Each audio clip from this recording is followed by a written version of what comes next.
மாடிக்கு க்ளீன் பண்ணலான்னு சொல்லிட்டு வந்தப்போ தான் பார்த்தீங்கன்னா, இந்தளவுக்கு வல்லார பறிச்சிருக்கேன். அது தவிர இன்னும் நிறைய இருக்குது. செடி பார்த்தோம்னா ரொம்ப நல்லா புஷ்ஷியாக வளர்ந்துருந்துச்சு. சரி பறிக்கலான்னு சொல்லிட்டு உட்காந்துட்டேன்.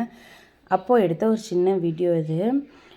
வல்லாரையோட வளர்ப்பு நான் எப்படி வளர்த்தேன், இது என்ன யூஸ்ன்றது இந்த இதில் சொல்கிறேன். கண்டிப்பாக யூஸ்ஃபுல்லாக இருக்கும். வீடியோவை ஃபுல்லாக பாருங்கள். Welcome to Divya Sathyaraj channel. வல்லாரை பார்த்திங்கன்னா மூளைக்கு ரொம்ப நல்லது அப்படின்ட்டு எல்லாம் சொல்லுவாங்க. நான் சுரபி நர்சரி ஜனவரி 1 நியூ இயருக்கு போயிருந்தப்போ இந்த செடி வாங்கிட்டு வந்திருந்தேன். 60 ரூபாயா இல்லை 40 ரூபாயான்னு தெரியல, மறந்துட்டேன். பட் அதுக்குள்ளே தான் நல்ல பெரிய செடியாகவே இருந்துச்சு. வாங்கிட்டு வந்து நட்டு வச்சுருந்தேன். இதுக்கு மண்கலவை பார்த்திங்கன்னா செம்மண், மண்புழு உரம், அது கூட வந்து கொஞ்சம் தேங்காய் நாரும் சேர்த்துருந்தேன், சீக்கிரமாக மண் ட்ரை ஆகாமல் இருக்கிறதுக்கு.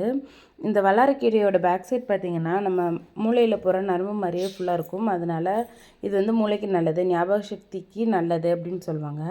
மேக்ஸிமம் கீரையில் வந்து எல்லா நியூட்ரிஷனுமே இருக்குது. கீரையை நார்மலாகவே நம்ம சாப்பிட்றதுக்கு எடுத்துக்கணும். அதில் இந்த வல்லாரைக்கீரை கொஞ்சம் சிறப்பானது. இது வந்து எனக்கு தெரிஞ்சு கடைஞ்சிருது அப்படிலாம் எதுவும் பண்ண மாட்டாங்க. துவையல் பண்ணுவாங்க, இல்லாட்டி சட்னி அரைப்பாங்க. நான் வந்து சாம்பார் வச்சுட்டு கொஞ்சம் துவையல் மாதிரி பண்ணலான்ட்டு பார்த்தேன்.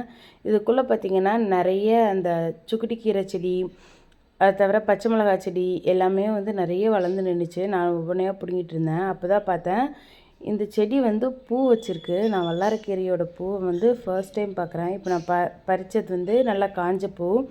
இதை தவிர பார்த்திங்கன்னா இந்த ஒவ்வொரு கணுக்குமே வந்து நிறைய பூ இருக்குது.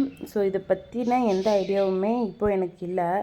வல்லாரைக்கீரை பூ சேகரிக்கிறது, விதை சேகரிக்கிறது அதை பற்றின ஒரு ஐடியாவுமே இல்லை. அதனால் வந்து அப்படியே விட்டுட்டேன். இதில் என்னென்னா விதை விழுந்த இடத்துல இருந்து வந்து தனித்தனியாக முளைக்குது. இதுக்கு முன்னாடி நான் நட்டு வச்சுருந்தது வந்து அந்த வேர், நம்ம கொத்தமல்லி செடியோட வேர் இருக்கு இல்லைங்களா, அந்த மாதிரி இருக்கும், அதுலேருந்து வரும். ஆனால் இப்போ வந்து இந்த பூ வச்சு பூ கீழே விழுந்து முளைக்கிறதுனால தனித்தனியாக ஒவ்வொரு குச்சியாக வந்து தனித்தனியாக வளருது. பார்க்குறதுக்கு நல்லா இருந்துச்சு. இது தவிர பார்த்திங்கன்னா இந்த கீரையிலேருந்து ஒரு ஸ்மெல் வருது. நல்ல கெட்ட ஸ்மெல்லாம் கிடையாது, பட் இது வந்து ஒரு மூலிகை மாதிரி ஒரு ஸ்மெல் வருது. பறிக்கவே நல்ல ஸ்மெல் வந்துட்டு இருந்துச்சு. ஜனவரி 1 நட்டு வச்சேன்னு சொன்னேன் இல்லைங்களா, அப்போவே போட்ட மண்புழு உரம், தேங்காய் நார் எல்லாமே அது மட்டும்தான். வேறு எதுவுமே இது பண்ணலை. இது வந்து கொஞ்சம் பெரிய க்ரோ பேக்லாம் மாற்றி வைக்கணும் அப்படின்னு நினைக்கிறேன். சைடில் கொடி போடுது அப்படின்னு சொல்லிட்டு நானும் பசலைக்கீரை இருந்த செடி அப்படின்னு சொல்லிட்டு ஒவ்வொன்றையாக மாற்றி வச்சேன். இவங்க வந்து அதையும் தாண்டி போயிட்டுருக்காங்க. இங்கே பார்த்திங்கன்னா நட்டு வச்சுட்டு இப்போ கொடி வருதுங்களா, இதை வந்து இன்னொரு இதில் நட்டு வச்சோம்னா அதுலேருந்து புதுசாக ஒரு தளிர் வரும், புதுசாக வந்து கொடி போடும். இவ்வளோ தான். ஸோ ரொம்ப ஈஸியாக இருந்துச்சு. இந்த கேப்பில் தான் நான் பார்த்தேன் பதியம் வச்ச ஒரு மல்லிகைப்பூ செடியும் இந்த பால்டிபரில் வந்து வளர்ந்துருந்துச்சு. ஸோ இந்த மல்லிகைப்பூ செடியும் மாற்றி வைக்கணும். ப்ளஸ் இது புல் இல்லை, பூண்டு பல் நட்டு வச்சோம், அது இந்த அளவுக்கு நல்லா வளர்ந்து வந்திருக்கு.